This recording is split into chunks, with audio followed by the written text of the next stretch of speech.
Jesus penny hao sang no mana building hi ke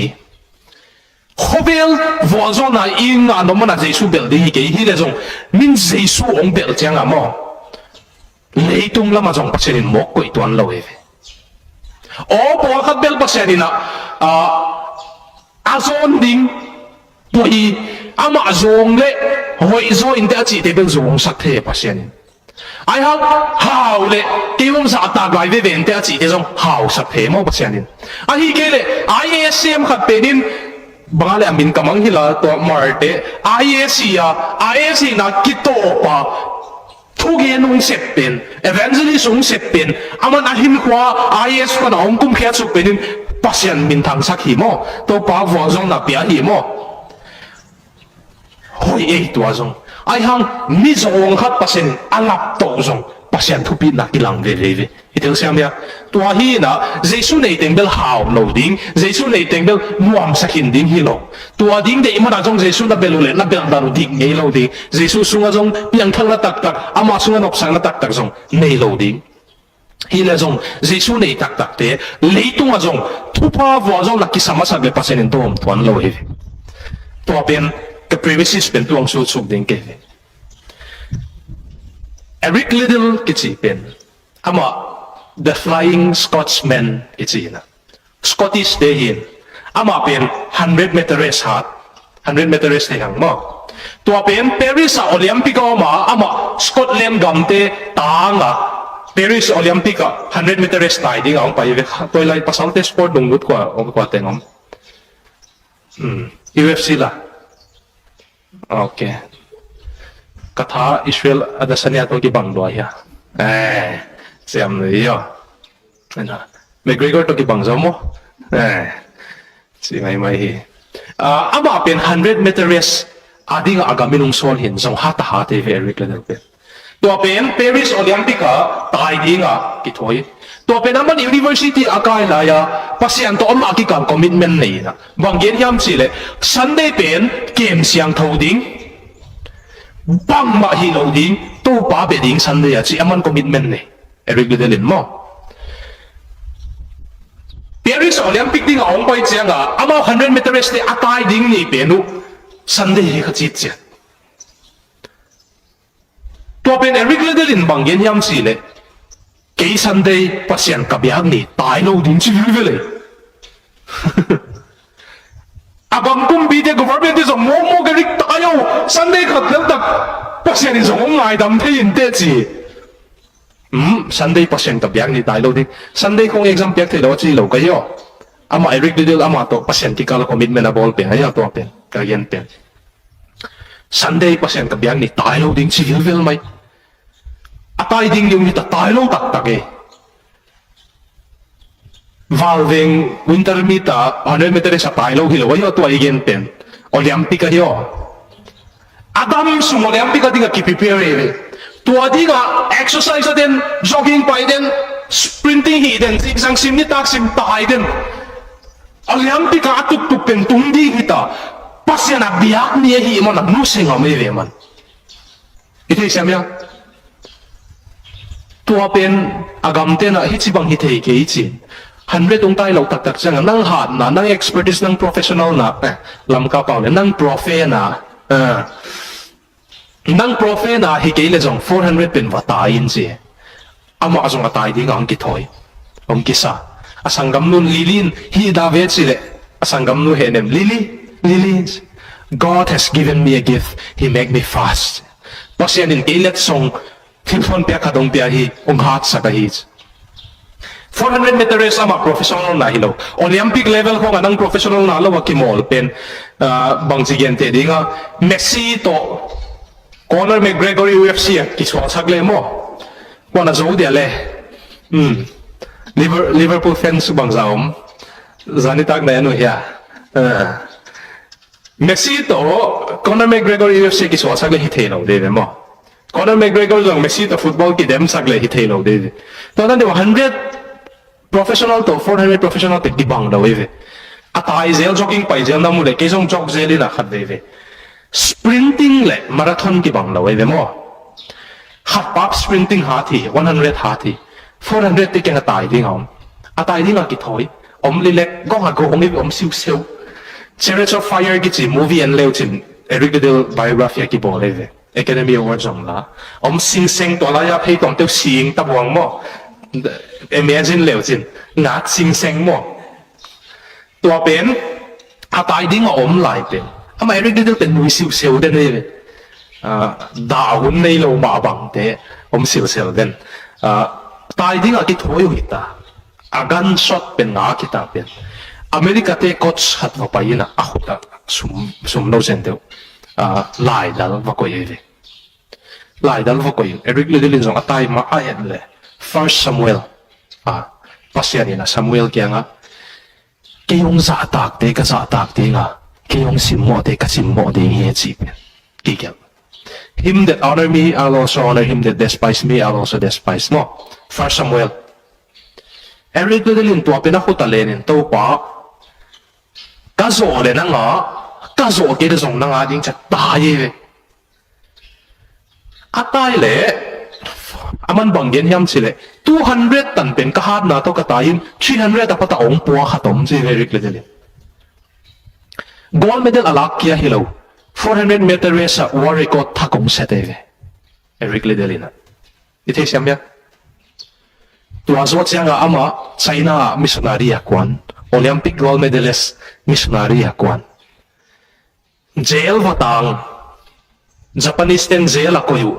ama jail om na pen sengtung compound kitchen mi 2000 om in toilet ni om na nga pu ya tua ta ka ama pai he thei ding om hi le jong nu me khat agai lai khat pai he ke le si ding ei cha ama atanga pai he sakaman agai lai pen mo inama wamuna brain cancer brain tumor na in si Eric Liddell pen kagyan lok pen aman pasyan abiyak ni Olympic gold medal sanga pasyan asa tak zot pen mo kayong sa tak de ka sa tak de kayong simote ka simodi nga chi pana mo koi tuan lo gold medal dang khat pia war record thak khat jong set sak lai lai ile siamya ahun lai bel hak sadi ayang aman pasyan adinga kaso le song nanga kaso kine song nanga toy lai ten to na chinga mo dio Jesu adi na Jesu to ka kizop na hiteng nong dal tan sa theman Jesu adi nu se ding na chinga mo dio mo biography ni na hi pen romantic mama ding ong interesting ding Henry Martin pen ama ka thei khel ke le ka thei khel le ngai da mulla kum 22 hele khata hi PhD zo khine le man Cambridge a scholar hi ama Cambridge University a scholar hi na Cambridge University ama scholar same pen ama amaya awards ay pawa siklik ko amaya tamlo mama ina ama nila ka zumgi ge nila ka zumgi hel ngam lo laila siya pa siyam scholar hi zenta ay nila ka gihel ngam lo Cambridge ami cricket ko nga timol siya nga aman singkung pa nga pata ano la paten sile ngai zong khat ve zong nei khangi nai lo scholar hita lom ngai nei khanai lo ai hanga Lydia kichinu me khatin Eric Liddell pen alive zong ni hoi sa a huak zong a brain zong sharp brain is a pil sa ai chianga nga ye ve Lydia penin angai chianga Eric Liddell zong adam sunga angai kha tom sun su nei chianga nam lua hi mai to bang nam ya no akte om lo mo Eric Liddell zong sorry Henry Martin zong lung dam loin ngai pen ma ngai ve amau kigal Lydia le Henry Martin lai ki khak te bang sim leo chin ice cream leo chin tu ding nei vewa dearest fondest Lydia chi hong ki fan ya nya la le alai khak te mo ni khat Cambridge India a missionary khat it thugen pen Henry Martin zong wangai khaina tua thugen pa na India te pen a philosophy usangin tang thu pa puak di song lai siam te main puak le chi ve man ite siam ya a chi changa Henry Martin lung tang khoi khalo mama ke scholar hinga ke kwan leng mo India te to ke ki ho thei ding chi Henry Martin zong thum to pan samahi lam thei ta missionary dinga India dinga pasen in samahi thei alom mai no Lydia kya nga paina Lydia o pasien in missionary ding nung samina vapainio achile Lydia Zawagit Laudan mo. If there is one place in this world that I would not like to go, it is India. Lấy tu kapay lộc lâu na mun khatom le India hi na chi. Zesen tel mo ngal tel lom Henry Martin huk din zena vapainin kalkhat kalni omni kiteng ni vapainin nuam na sakki ron le pai ki ni chi zene salte ki niam ken nga fia ta zaina vial le mo dang om lo le lo da chi simuya chi simmo ai Henry Martin ai thiat dan mo vapainin nawti le ki ni chi zene Lydia would no bilbel mai Aku lo cha Henry Martin ki ga ina thungen danong sing ningo Lord, is it going to be India or Lydia? Topa Lydia mo India chi thum Topa Lydia mo India ai athunet lai ta ka man banggen hem chile it dawn on me kalungsima ong swaka Lydia mo India hilo. Pasian mo Lydia. Ito siya niya. Pasian mo Lydia mo. Inkuan hoy na ding saptom hoy na ding en tuate hi kay ni at si hilo iwe. Toy lai te. Jesu mo hovel at si iwe. Ito siya niya. Lydia mo India hilo. Pasian mo Lydia. Eric Lidilin to apeta alay siyang tawla tawin. Topa. Kait pen Lydia sang nang kong tel zo siya. Decision line India missionary ang paive. India missionary ang paina Henry Martin pen. Persian deserta. Chain to akay na ut wag zo lawin. Gimluayin si. Kung som tumlan niya hiya si heve. Ay hanga Henry Martin Pen 32 years of age hiya si hilezong now pang chika si hilezong aman Adam sunga Urdu pau Persian pau le Hindi pawa pau tuma Bible translation bol sak maneve zaya tua kumsong tumneni pau tuma lai siang thulet sak maneve man UPSC exam ni chi te hong Henry Martin te polinong pat sakeve amao influence mana India anei zo sumpe zo sep na nei hinon lo exam apil zo sep na nei kidem na Henry Martin te polong pateve sui leuchin 32 zoe 32 back hilezong Lydia sang pasian atel zot pen topan alive ni tampi impact sak zo hi mo lai sang tau pau tu ma bol mane sangam ten no song mo pasian dei na bang na om ding ong dal ding Lydia mo thangpu mo chon mo thei khang mo nge le WY mo number 4 mo zu mo bang mo thei khang kham thei thak zong tam lo ta thei seng zo non hang mo thei hin zo non hang boy thei na tuang tom tam lo ta pasian to na kizok na ong dal thei om nge le to pa min na tan khenga mo ta za tag le chin aman zong ong za tag ding e pasian in mo nia za ta ki chiang zong ni dom ton lo ve athu pa to a he na to nia dok lo ba banga aki pak sak te zong aman vo zong na to dom ton lo ve pasian kisah masak le. Ini teh kat Oklahoma, Tulsa, pau bel Tulsa kecil. Kau tadi mtena Apple pen pau Apple sehingga ma tadan piana Tulsa pen Tulsa kecil. Ini teh kat penama a restaurant pen mi katin. The restaurant pen alo ching ding na udle zuwakin wine beer zuwakin si Amazon government de kyang pai wine zuwak ten ding permission lai government in zong pal hile zong athugen pau na abyakin athugen pan zu khong don lo ding hai dan zuak lo ding hi dan pasian mina ko hian ngam ding hi dan challenge sana bol mo abol chang ma zong lung tang su khalwa ina to permission pe naman bot ke tang tu ka sa ki na source mon hoi mama pan to bot ke kin pasian adi nga zuak lo ding to pen ni kuma last year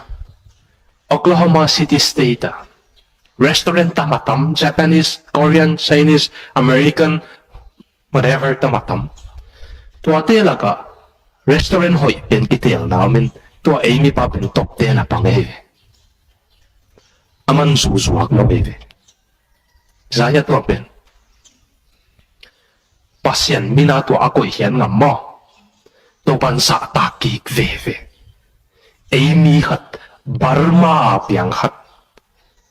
America Oklahoma State best top 10 restaurant sunga omsat mo bebe val venga lam ka hono la teng hi khaniute edim rot yang ateng hun khalayan wamsa pasien leilo tun mi in lua om ain building tengu zuakta atateu ham thei hi asi mundanga om ka thei tampiom tai mi nai nu lei heta hun khalaya veng nom to mi phalowa om pasian za ta ka pasian bel ting ten nu le pa thum hat nei ta te song piang tha ka pasian za ta tun mi hau sa te in ban dan nom te in le hia lampi ke ho teng ka thei tam tai mo thế xem nhé sangam te vào với ngao ông chị mà nè kinh yêu một tuần kêu bác sĩ anh là giả ta còn là họ về sang bác sĩ anh tiêu số liều chín na hao van tung atun bekilo lấy tung mà rong tàu ba tàu calzone hộp na sunga nộp sắc na le họ về vào zone na rong tàu pan ama ai thế đến cái tuần lâu hi mo thế xem nhé cái ông giả tạc thì cái giả tạc đi ngà cái ông sim mốt thì cái sim mốt đi qua tegin i program pai dan ni na pai hi level i biakin di ma tu hi level leitung sang nang kung tel so dinga nang kung sa tak dinga to pa nang nakamala nang kung sa tak tina sa tak ki dinga chi ma nang song ke yung sa tak ki ni te chia pasien kamal len ki pa kilap na mun haba dinga thu nang nei sak dinga sam ding ta hi ai song in tun hwa chi thei lo hi manina ai song toy lai te ke kung gen no mo in na pa yu chen song hi thei yu te to pa ho vel sang nang kung sa tak so dinga na si san ta kel kel pen ki de na zu hai hat mo ai ke nop sang nop na mo to ka he ke dinga nang kung sa tak so ding hi nang khat ve chan ke nong sa tak ki ding hi mo i thei siam ya to i chi ngam deo mo to lai ten to i chi ngam level i to lai dei sat pen alo ching hi ding hi man pen pen di ga tu zo kum nga kum song ki chang aga ki mo ding hi to a chi ngama no din mun no om na mun cheta C.S. Lewis ina dela kung Chronicles of Narnia gel pana ama apiang thaka ama a room sunga piang thaka ve pastor romlo counselor romlo ama nama nun tang na hin ko jesu kyang a ya mo ma room sunga ke ki samlo ithuken dim tak ngai sunun la ina cheu chang ungen ten song ina paten ten song no kya no mo chang to pa khovel sang nang mo nang kung sa tak ding hi nasisan kasi mo ki ding at singam ding en topan if I cannot like it to paong tiya